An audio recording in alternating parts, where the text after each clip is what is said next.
It is important to clean your griddle daily as it will look and perform better. Carbonized grease on the surface hinders the transfer of heat from the griddle surface to the food, resulting in spotty browning and loss of cooking efficiency. Plus, it can affect the appearance and taste of the food.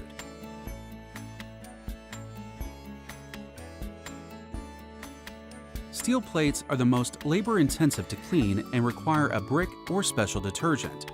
Throughout service, clean the griddle cooking surface regularly with a griddle scraper while the griddle is still on.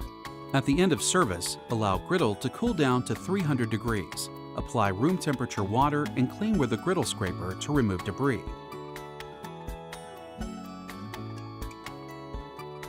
Next, apply oil and use a griddle brick on the surface as necessary. Rub with the grain of the metal while the griddle is still warm. A detergent may be used on the plate surface, but be sure the detergent is thoroughly removed by flushing with room temperature water. A putty knife may also be used to remove debris in hard-to-reach places. A few final maintenance tips for your griddle. Throughout service, wipe down the backsplash, inside and outside of the side splashes, and the front of the griddle, and empty the grease drawer as needed. At a minimum, empty and wipe out the grease drawer at the end of service. After each cleaning, we recommend seasoning your griddle.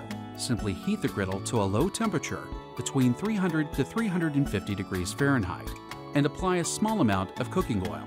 Use a soft cloth to spread the oil over the griddle surface to create a thin film. Wipe off excess oil with a cloth. Lastly, refrain from using ice to cool down your griddle as it can cause thermal shock. Always use room temperature water.